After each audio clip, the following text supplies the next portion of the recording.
황기찬이 강재인의 계략에 걸려 노숙자를 정신병원에 가두가.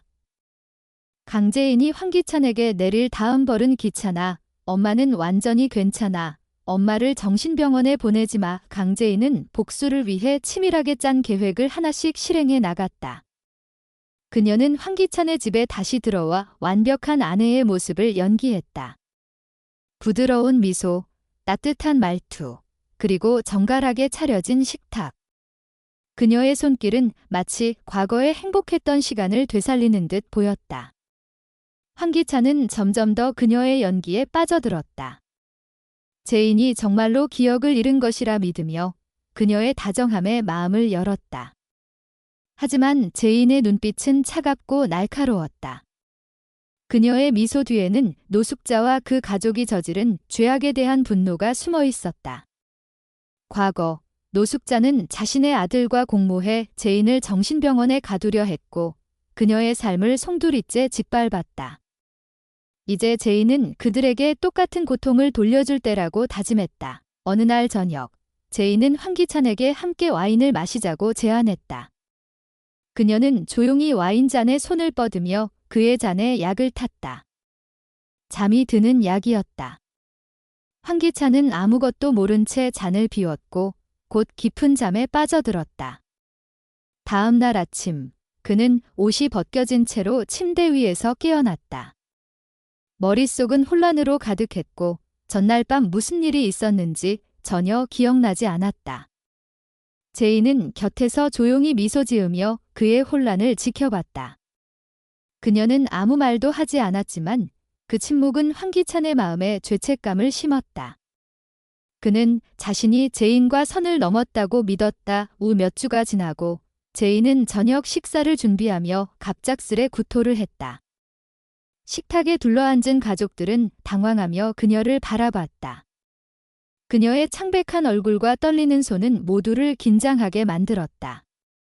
다음 날 병원에서 돌아온 재인은 담담한 목소리로 말했다. 의사가 그녀가 임신했다고 진단했다는 것이다. 황기찬의 얼굴은 충격으로 굳었다. 그는 그날 밤의 일을 떠올리며 자신이 재인의 임신을 책임져야 한다고 확신했다. 재인의 연기는 완벽했다. 그녀는 황기찬의 죄책감과 책임감을 이용해 그의 마음을 점점 더 자신에게 묶었다. 그의 눈에는 이제 재인이 연약하고 보호받아야 할 존재로 보였다. 그녀를 향한 애정이 깊어질수록 재인은 그의 신뢰를 무기로 삼았다. 재인은 기회를 놓치지 않았다. 어느 날 그녀는 식탁에 차려놓은 음식을 모두 엎어버렸다. 반찬은 바닥에 흩어졌고 국물은 테이블 위로 넘쳤다.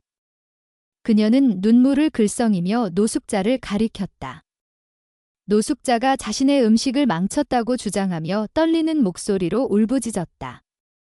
황기찬은 어머니를 날카롭게 바라봤다. 그는 노숙자가 재인을 괴롭히고 있다고 믿었다. 만약 노숙자가 화를 내며 과거의 일을 폭로한다면 재인이 기억을 되찾을지도 모른다는 두려움이 그를 사로잡았다. 그는 노숙자를 거칠게 비난하며 그녀의 행동이 터무니없다고 몰아세웠다. 노숙자는 억울함에 몸을 떨었다. 그녀는 재인이 기억상실증을 가장하고 있다고 외쳤지만 황기찬은 어머니의 말을 귀 기울이지 않았다. 그의 마음은 이미 재인의 소나기에 있었다. 시간이 지나며 재인은 노숙자를 점점 더 궁지로 몰았다. 그녀는 노숙자가 저지르지도 않은 일들을 계속해서 뒤집어 씌웠다. 식기세척기를 고의로 망가뜨리고 집안의 물건을 어지럽힌 뒤 모든 책임을 노숙자에게 돌렸다. 가족들은 점차 노숙자를 의심하기 시작했다. 그녀의 딸 자영과 아들 기찬마저도 어머니가 이상 행동을 보인다고 믿게 되었다. 노숙자는 필사적으로 자신의 결백을 주장했지만 그녀의 목소리는 점점 공허하게 메아리쳤다. 가족들은 그녀가 망상에 빠졌다고 결론 내렸다. 재인은 이 모든 상황을 조용히 조종하며 노숙자가 점점 더 고립되도록 만들었다. 결국 황기찬은 더 이상 어머니의 행동을 참을 수 없다고 판단했다. 그는 노숙자를 정신병원에 입원시키기로 결정했다. 노숙자는 끌려가면서 울부짖었다. 그녀는 제인이 모든 것을 꾸몄다고 소리쳤지만 아무도 그녀의 말을 믿지 않았다. 병원에 도착한 노숙자는 창살 너머로 갇힌 채 절망에 빠졌다. 그때 제인이 병실 문 앞에 나타났다. 그녀는 팔짱을 낀 채 차가운 미소를 지으며 노숙자를 내려다봤다. 이제 어머니도 정신병원에 갇힌 기분이 어떤지 아시겠죠? 그녀의 목소리는 날카롭고 도끼 서린 칼날 같았다. 노숙자는 무릎을 꿇고 애원했지만 제인은 단호히 등을 돌렸다. 그녀의 발걸음은 가볍고 단호했다. 병실 문이 닫히는 소리가 무겁게 울렸다. 제인은 복수의 첫걸음을 내디뎠다. 하지만 그녀의 눈빛은 여전히 차가웠다. 이건 시작에 불과했다. 황기찬과 그의 가족이 아직 알지 못하는 그녀가 준비한 더 깊은 복수의 그림자가 그들을 기다리고 있었다. 제인의 복수는 이제 막 시작되었다. 노숙자가 정신병원에 갇힌 순간 그녀는 한숨 돌리며 자신의 다음 계획을 점검했다. 황기찬의 집은 이제 그녀의 무대였다. 그녀는 부드러운 미소와 완벽한 연기로 가족 모두를 소나귀에 쥐고 있었다. 황기찬은 제인이 임신했다는 소식에 점점 더 그녀에게 의지했고 그녀의 말 한마디, 눈빛 하나에도 흔들렸다. 하지만 제인은 그를 사랑하지 않았다. 그녀의 마음은 복수심으로 얼어붙어 있었다. 과거 황기찬과 노숙자는 그녀를 배신하고 정신병원에 가두려 했던 공모자였다. 그들이 저지른 죄악은 그녀의 인생을 송두리째 무너뜨렸다.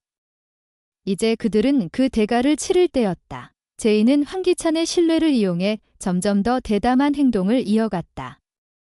어느 날 저녁, 그녀는 가족 모두를 위해 정성껏 준비한 듯한 식사를 차렸다. 반찬은 화려했고 식탁은 풍성했다. 하지만 그녀는 일부러 국에 소금을 지나치게 많이 넣었다. 첫 숟가락을 뜬 기찬의 얼굴이 일그러졌다. 이게 뭐야? 너무 짜잖아. 제인은 당황한 척 눈을 동그랗게 뜨며 사과했다. 아, 제가 실수했나 봐요. 요즘 입덧 때문에 정신없어서. 그녀의 떨리는 목소리와 연약한 표정은 기찬의 마음을 또 한 번 흔들었다. 그는 제인을 다독이며 괜찮아, 아기 생각해서라도 무리하지 말라며 그녀를 감싸 안았다. 하지만 그 순간 제인의 눈빛은 차갑게 빛났다. 그녀는 기찬의 동정심을 무기로 삼아 그의 판단력을 흐리게 만들었다. 며칠 뒤 제인은 또 한 번 기회를 만들었다. 그녀는 집안의 중요한 서류를 몰래 숨기고 이를 노숙자가 병원에 입원하기 전에 훔쳐갔다고 몰아갔다. 기찬 씨, 어머님이 병원에 가시기 전에 서재에서 뭘 뒤지시는 걸 봤어요. 혹시 중요한 서류가 사라진 게 그때 때문일까요? 그녀의 말에 기찬은 얼굴이 굳었다. 그는 서재로 달려가 서류가 사라진 것을 확인하고는 분노로 몸을 떨었다. 어머니가 대체 왜 이러신 거지? 그는 제인의 손을 잡으며 다짐했다. 걱정하지 마. 내가 다 알아볼게. 제인은 고개를 숙인 채 미소를 감췄다. 그녀는 기찬의 분노를 조종하며 노숙자가 가족의 신뢰를 완전히 잃도록 만들었다. 시간이 지날수록 가족들은 제인의 손에서 놀아났다. 자영은 어머니 노숙자가 정말로 정신 이상을 일으켰다고 믿기 시작했다. 그녀는 제인에게 다가가 조용히 물었다. 언니, 어머니가 정말로 그렇게까지 이상해지신 걸까? 제인은 자영의 어깨를 부드럽게 두드리며 말했다. 자영아, 어머니가 아프신 거야? 우리도 어쩔 수 없지. 그녀의 목소리는 따뜻했지만 눈빛은 얼음처럼 차가웠다. 자영은 고개를 끄덕이며 제인의 말에 동의했다. 제인은 점점 더 가족을 분열시키며 그들의 신뢰를 하나씩 무너뜨렸다. 제인의 다음 목표는 황기찬의 사업이었다. 그녀는 청평동 주소가 적힌 메모를 발견한 이후 강규철 회장이 남긴 비밀 장부를 찾기 위해 움직였다. 그 장부에는 황기찬의 사업과 관련된 불법적인 거래 내역이 담겨 있을 가능성이 컸다. 제인은 기찬이 회사에 없는 틈을 타 그의 사무실로 잠입했다. 그녀는 서랍을 뒤지고 책장 구석구석을 훑었다. 마침내 오래된 바인더 뒤에 숨겨진 작은 USB를 발견했다. 그녀는 떨리는 손으로 USB를 컴퓨터에 연결했다. 화면에 떠오른 문서들은 충격적이었다. 뇌물, 자금 세탁, 그리고 불법 계약의 증거가 빼곡히 기록되어 있었다. 제인은 이를 복사하며 입꼬리를 올렸다.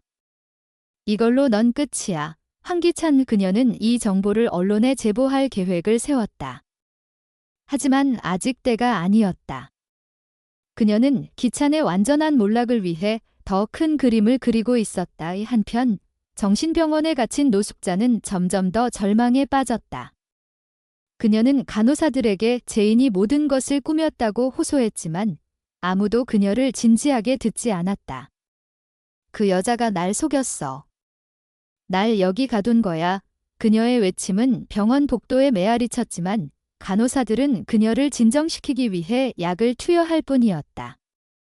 노숙자는 점점 더 약해졌다. 그녀의 눈빛은 공허해졌고 기억마저 흐려지는 듯 했다. 제인은 이따금 병원을 방문해 노숙자를 조롱했다. 어머니, 여기서 잘 지내시죠? 이렇게 조용한 곳이 어머니한테 딱 맞는 것 같아요. 그녀의 목소리는 달콤했지만 그 안에는 날카로운 독이 서려 있었다. 노숙자는 제인을 향해 손을 뻗으며 애원했지만 제인은 단호히 등을 돌렸다. 제인의 복수는 점점 더 치밀해졌다. 그녀는 기찬의 동료들에게 접근해 그를 둘러싼 의심의 씨앗을 뿌렸다. 익명으로 보낸 편지와 은밀한 전화로 그녀는 기찬의 사업 파트너들에게 그가 불법적인 일을 저질렀다는 암시를 흘렸다. 기찬은 점점 더 압박을 받았다. 그의 동료들은 그를 멀리했고 회사 내부에서는 불신의 목소리가 커졌다. 기찬은 스트레스에 시달리며 제인에게 더욱 의지했다. 너라도 있어서 다행이야. 요즘 다들 나를 이상하게 봐해. 제인은 그의 어깨를 토닥이며 부드럽게 말했다. 괜찮아요. 제가 곁에 있을게요. 하지만 그녀의 손은 그의 어깨를 잡는 대신 그의 심장을 겨누고 있었다. 어느 날 밤, 제인은 기찬이 잠든 사이 그의 전화기를 뒤졌다. 그녀는 그의 메시지와 이메일을 훑으며 그가 최근 불법 거래를 은폐하려 한다는 증거를 찾았다. 그녀는 그 내용을 캡처해 자신의 비밀 이메일로 전송했다. 이제 모든 준비가 끝났다. 제인은 마지막 카드를 꺼낼 준비를 했다. 그녀는 기찬의 회사와 관련된 모든 증거를 한데 모아 익명으로 검찰에 제보했다. 며칠 뒤 기찬의 사무실은 수사관들로 북새통이 되었다. 그는 당황하며 제인에게 전화했다. 이게 무슨 일이야? 누가 날 이렇게 만든 거지? 제인은 침착하게 대답했다. 모두 잘 될 거예요. 기찬 씨, 제가 곁에 있잖아요. 하지만 그녀의 눈빛은 승리의 빛으로 번쩍였다. 그날 밤, 제인은 집을 떠났다. 그녀는 작은 가방 하나만 들고 청평동의 비밀 장소로 향했다. 그곳에는 강규철 회장이 남긴 마지막 유산이 숨겨져 있었다. 그녀는 문을 열고 낡은 서류철을 꺼냈다. 그 안에는 기찬의 모든 비리가 상세히 기록된 장부가 있었다. 제인은 그것을 손에 쥐며 미소 지었다. 이제 너희 모두 끝났어. 그녀는 그 장부를 언론과 검찰에 동시에 보냈다. 다음 날, 뉴스는 황기찬의 스캔들로 떠들썩했다. 그의 회사는 파산 위기에 몰렸고 그는 체포되었다. 제인은 멀리서 그 소식을 들으며 조용히 커피를 마셨다. 그녀의 복수는 완성되었다. 하지만 그녀의 눈빛은 여전히 차가웠다. 이제야 진짜 시작이야. 그녀는 혼잣말로 중얼거렸다. 그녀의 다음 목표는 아직 밝혀지지 않은 황기찬의 숨겨진 동맹들이었다. 그들은 아직 그녀의 복수를 알지 못했다. 제인의 발걸음은 청평동의 어두운 골목을 따라 조용히 이어졌다. 낡은 창고 문을 밀치자 먼지가 피어오르며 익힌 비밀이 드러났다.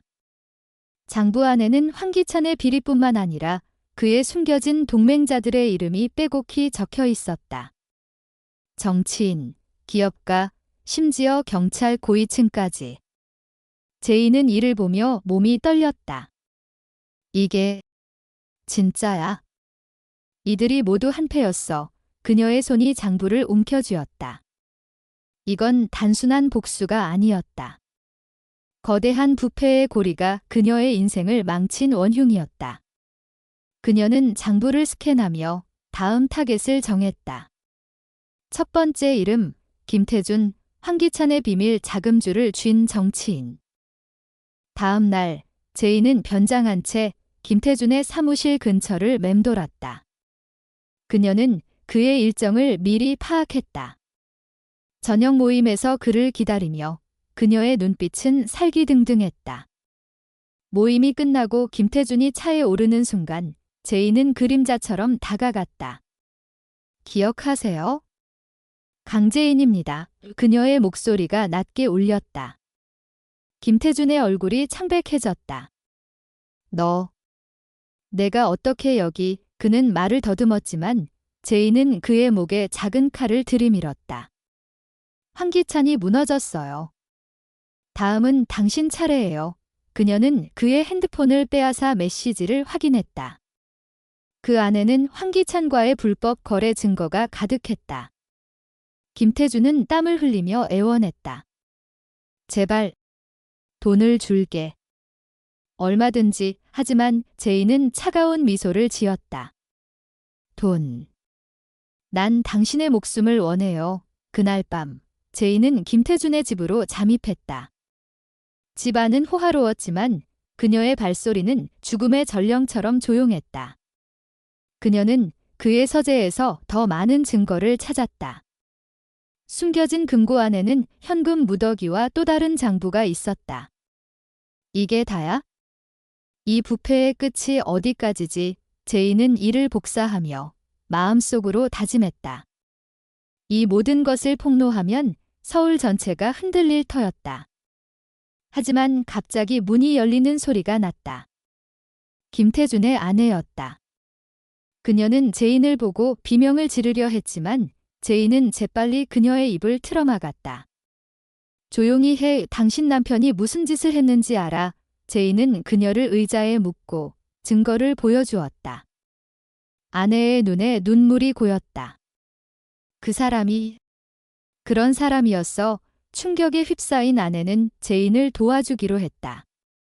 그의 비밀 계좌를 알려줄게. 하지만 제발 가족은 건드리지 마. 제인의 복수는 점점 더 거세졌다. 그녀는 김태준의 비밀 계좌를 해킹해 자금을 빼돌렸다. 그 돈으로 그녀는 더 큰 무기를 샀다. 익명의 제보자들, 해커팀, 심지어 언론인까지. 황기찬의 동맹자들은 하나둘 무너지기 시작했다. 두 번째 타겟, 기업가 박민호는 호텔에서 미팅 중 갑자기 체포되었다. 그의 컴퓨터에서 제인이 보낸 바이러스가 모든 비리를 노출시켰다. 뉴스는 또다시 떠들썩했다. 대기업 총수, 뇌물 스캔들로 구속, 박민호는 감옥에서 제인을 저주했지만 그녀는 이미 다음 목표를 향해 움직이고 있었다. 한편 정신병원에 갇힌 노숙자는 제인의 소식을 접하고 발악했다. 그년이 다 한 짓이야. 그녀는 간호사에게 매달리며 외쳤지만 약에 취해 쓰러졌다. 노숙자의 딸 자영은 어머니의 상태를 보며 눈물을 흘렸다. 엄마, 왜 이러세요? 자영은 제인을 의심하기 시작했다. 그녀는 집 안을 뒤지다 제인의 가방에서 이상한 메모를 발견했다. 청평동 주소와 이름 목록. 언니, 이게 뭐야? 자영의 손이 떨렸다. 그녀는 제인을 추궁하려 했지만 제인은 이미 사라진 후였다. 자영은 혼자서 청평동으로 향했다. 그곳에서 그녀가 본 것은 충격적이었다. 아버지 강규철의 비밀 장부, 그리고 제인이 남긴 흔적. 아버지가 이런 걸 숨겼어? 그리고 제인 언니가 제인은 서울의 지하 클럽에서 세 번째 타겟, 경찰 고위층 이승호를 만났다. 그녀는 미인계로 그를 유혹했다. 클럽의 어두운 구석에서 제인은 그의 귀에 속삭였다. 황기찬의 비밀을 알고 계시죠? 나도 알아요. 이승호는 술에 취해 웃었다. 그놈이 무너졌으니 이제 내 차례인가. 하지만 제인은 그의 목에 주사기를 꽂았다. 마취제였다. 그는 쓰러지며 중얼거렸다. 너 누구야? 제인은 그의 사무실로 그를 끌고 가 모든 파일을 뒤졌다. 그 안에는 황기찬의 범죄를 은폐한 증거가 산더미였다. 이걸로 경찰청 전체가 흔들리겠네. 그녀는 이를 복사하며 더 큰 비밀을 발견했다.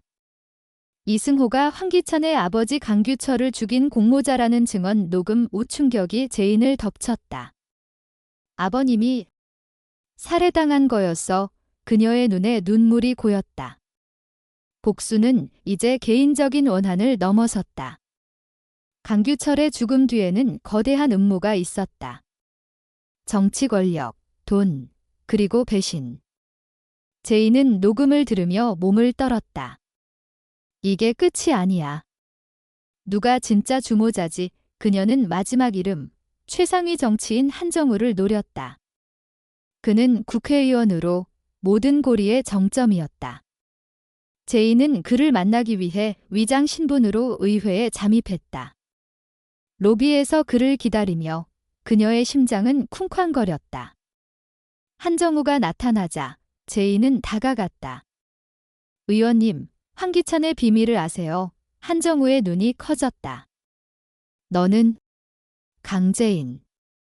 죽었어야 하려니. 그 순간 총소리가 울렸다. 제인은 피를 흘리며 쓰러졌다. 하지만 그녀의 미소는 여전했다. 이제 당신 차례야. 병원에서 깨어난 제인은 경찰에게 모든 증거를 넘겼다. 뉴스는 폭발했다. 국회의원, 살인 공모 혐의로 체포. 한정우는 무너졌고 그의 뒤에는 더 큰 어둠이 드러났다. 제인은 병상에서 중얼거렸다. 아직 끝나지 않았어. 진짜 주모자는 그녀의 눈빛은 불타올랐다. 그 어둠의 끝에 그녀의 가족 비밀이 숨겨져 있었다. 과연 제인의 복수는 어디까지 이어질까? 그녀가 깨닫지 못한 자신의 피 속에 흐르는 비밀은 무엇일까?